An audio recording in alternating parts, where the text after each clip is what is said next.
What is going on, y'all? It is Rel the Dev coming back at you guys with another video really quick. Just wanted to get into how cool I think using something as simple as Google Maps is in these headsets. Um, right now, I was looking into one of the spots that I wanted to check out. Right now, it's Tuesday, so we got a Taco Tuesday deal going on. So I'm about to go find this one taco spot. But I was already kind of multitasking and having this headset on my head, and I was doing some work. But I also had this YouTube video going on right now. You can see any of my Resident Evil fans out there. I was watching this content. I had this just up in the headset while I was getting some work done. Yeah, seeing why Alcina Demitres was the perfect villain in Resident Evil Village. Great game. Highly recommend if you guys haven't had a chance to check it out. But we can go to my gaming channel. I'll probably go ahead and put some more content on regarding that game and other games and such as well. So enough about that. Just wanted to get into the use case and the thoughts of using Google Maps in the headset. Since I already had the headset on, I was like, okay, look, why take it off? And I've already signed into my Google account and all of that on the Meta browser as well. So everything's already been hooked up, synced up, and as you can see, you have access to all of the things that you have saved and such, this, that, and the third. So the list that you have are all here. So you can use Google Maps. If any of you are familiar with using Google Maps at all on any browser, it's actually a very clean experience. I mean, I know most of us have the smartphones, and everyone's pretty much used to pulling out the app. I was actually, funny enough, just sitting down thinking about how greatly designed Google Maps is as an application, and actually taking a minute to appreciate what Google has put together. I'm sure a lot of people can probably agree. A lot of people do use Google Maps quite reliably, no matter what phone you have, or as long as I can remember, as far as the internet, right? Like, this has always been a great resource that Google has put together. And I mean, we don't think about it, but this literally gets so many of us, point A to point B in our day to day traveling anywhere. I mean, it's kind of a little bit. I was a youngin at that time, but this is really what took over the Map Quest. If y'all can even, that's gonna really, really make you feel dated. If y'all actually know what MapQuest is, some of y'all probably don't even know what the heck that is. Actually, look it up. I know they're still around. I know you can still go to MapQuest and they can put together, routes and stuff. They might even have their own map system or a GPS system as well. But I wouldn't know. I haven't used it. But as you can see, you can just have the map brought up just as you would at any time, and it looks exactly like the browser version and not like the phone app version. However, I wonder if you play with the space of it, if it does turn into more of the app version. It really doesn't. It just stays the browser version, which makes sense. The app is a completely comprehensive, its own thing. I'm sure you could even side load the app onto this headset and then use the app version if you actually prefer that. But I actually think the web browser version has so much of its own charm that I don't know why you would prefer the app. I mean, unless you're on the phone, and in that case, you would just use the phone, right? They both are actually really well designed and intuitive to use. As you can see, if you come down to the map, you can actually just put your finger out and just scroll around. Just take a look at some spots, look at where you need to go. The only reason why I decided to come here, obviously, I'm not going to navigate in the headset. They actually don't have a GPS functionality or anything like that. But I just wanted to add something new to my list, and I was already in the headset. And I was like, look, I can just open a browser, go over to the map, and add what I was thinking about adding to my list, this restaurant that I'm going to check out. But yeah, I mean, even if that's not what you're doing, you could always do so much other stuff, like, just actually explore the interface and interact with what you see.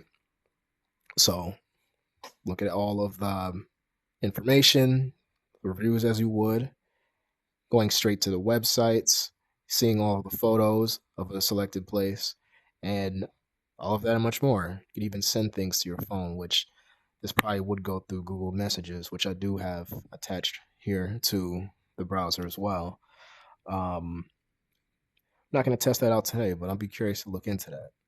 But yeah, it definitely feels very Iron Man, very, exactly what we probably would expect from some floating hologram of a map that exists in your space, right? So you can move it around, resize it, make it gigantic. At this point, I would be using the finger and this trigger to scroll around. So just like you would with a mouse, scroll around in select spots. And of course, I see you see I made the browser extra huge. So I'm gonna go ahead and downsize that, bring it back, and then yeah, if you're just up close to it, you can just move your finger around and select things. You can mess around with the layers here. You can always collapse the sidebar so you can get right to the view. So now I have the satellite view on. So if I ever want to really just take a look at the satellite view as opposed to just the regular map view, you can easily toggle that here in this little left bottom corner. If you hold it, you get the other selections to see the terrain. You hit the more, you can have the street view shows up. Check a bunch of those things out. So I'm actually going to turn on the street views just because I'm going to go to where I was looking, because there is somewhere in particular I was looking. Another cool thing is, of course, the previews over here on this side. In fact, let me take this off really quickly just to show.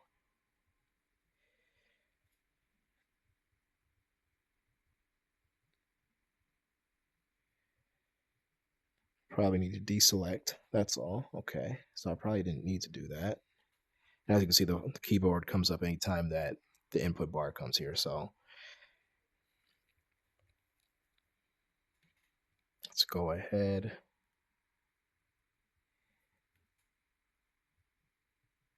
Can activate that again. And if you hit this button, it brings up all of the nearby spots that you might be hovering over to explore, which could be some really cool or interesting spots. So maybe this is a good way for you to actually look into and research some spots. Maybe if you're planning a trip, maybe if you're looking into some cool nature spots to go look into and enjoy. I can see a lot of use cases like that. And doing that in the headset is going to feel a lot more immersive, a lot more involved than it would be through a phone. I mean, like there's really no comparison there. So let's go ahead and I'm gonna grab this, and I'm looking for the spot called Oscar's Taco Shop. So let's see the location.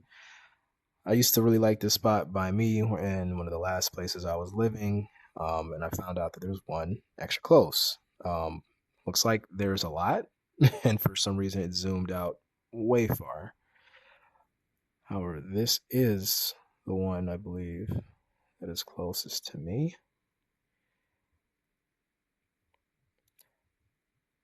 And if I go ahead and hit directions, let me see what happens. Because it doesn't have... Can it get my location? Let's find out.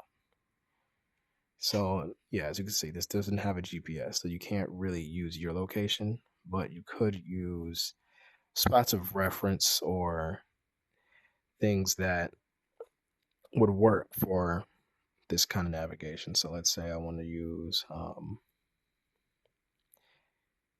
just another spot. Let's say I want to say I might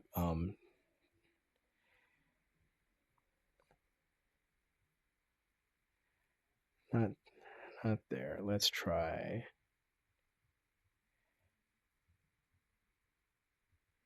You could use your home, of course.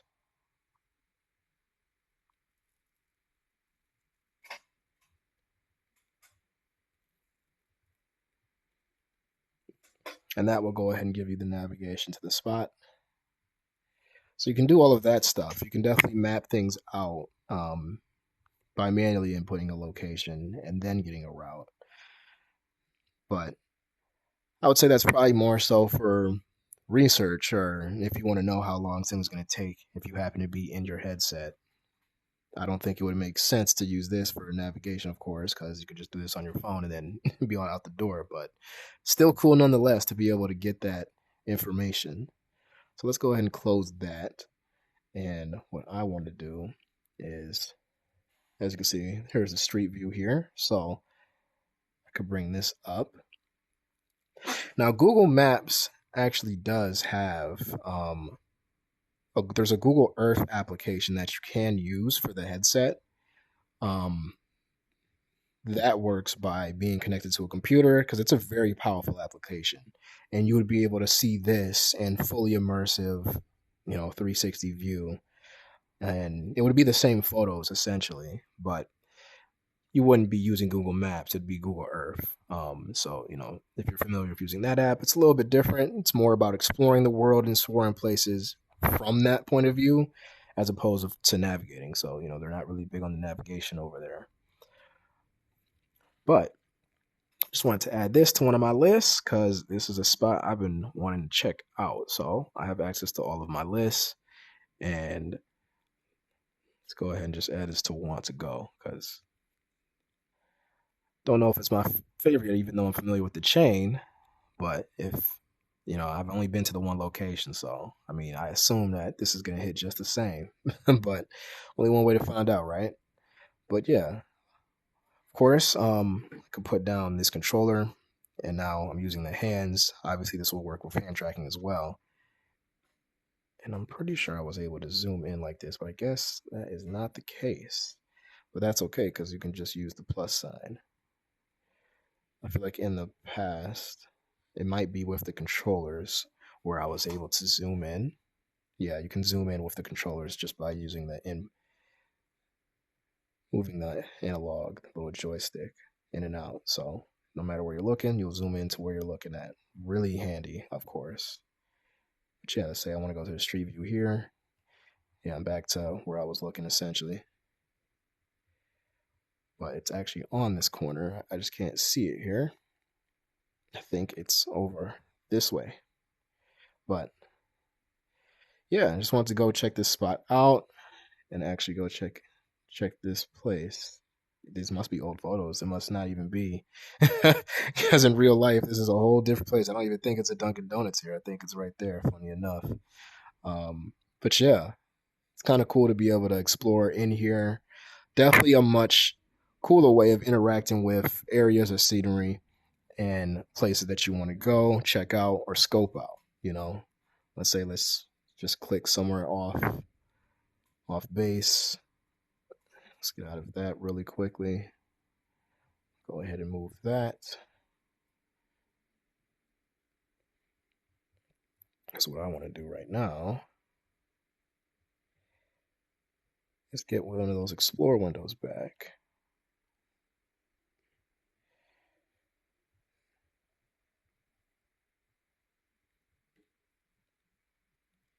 So let's take off Street View.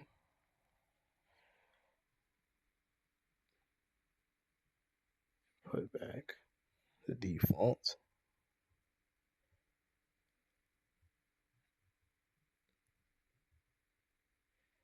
Of course, you can always double tap to zoom in as well, just like with the other applications. See, it's not giving me, I must think I'm still searching, and that's probably why it's not coming up. So let me just go ahead and exit out of that, and there we go. Now we got it back. So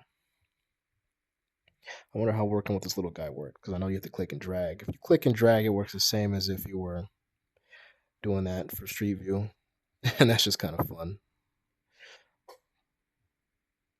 But I wonder if that works the same with the finger, and it most definitely does. You can also just use your finger to drag, and that's honestly even more fun than clicking and dragging.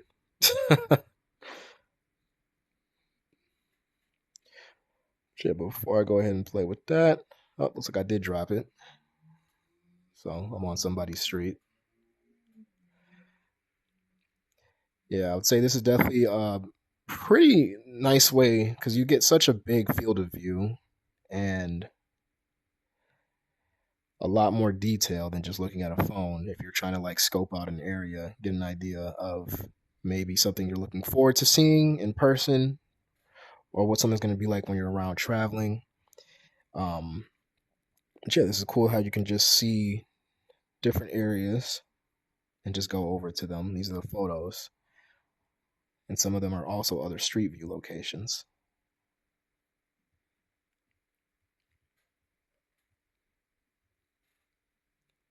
So that's a pretty cool way to just navigate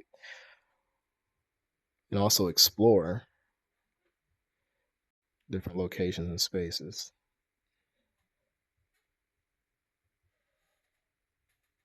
See, now you can find stuff like some of these photos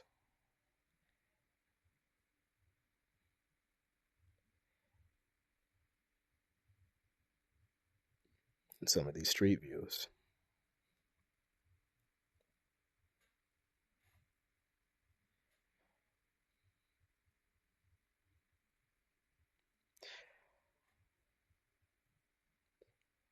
Yeah, I just thought this was really cool and thought it was worth exploring and taking a look at because of how handy something like this could be. Handy or enjoyable. I mean, maybe you just want to do this for fun. Um, but yeah, I highly recommend checking out Google Earth, especially in VR, because that is an incredible application in VR. But even just going to Google Maps, there's actual like casual usefulness, especially if you happen to have the headset on. It might, it might not take you too long to just go ahead and open up a browser and just go ahead and pop in a couple of things. But yeah, that's it. I just wanted to share this with you guys and take a look at what seems to be an interesting little use for our future of floating holograms and all the stuff that we're expecting to see out of all these things. But yeah, just wanted to show another thing that could be interesting or useful for casual VR use cases. But yeah, this has been another video. Thank you guys for taking the time to watch. I appreciate you all. Please leave a like, comment, and let me know what you think about this hologram map future that we're heading towards and what your thoughts are on all this stuff. But until then, you guys take it easy.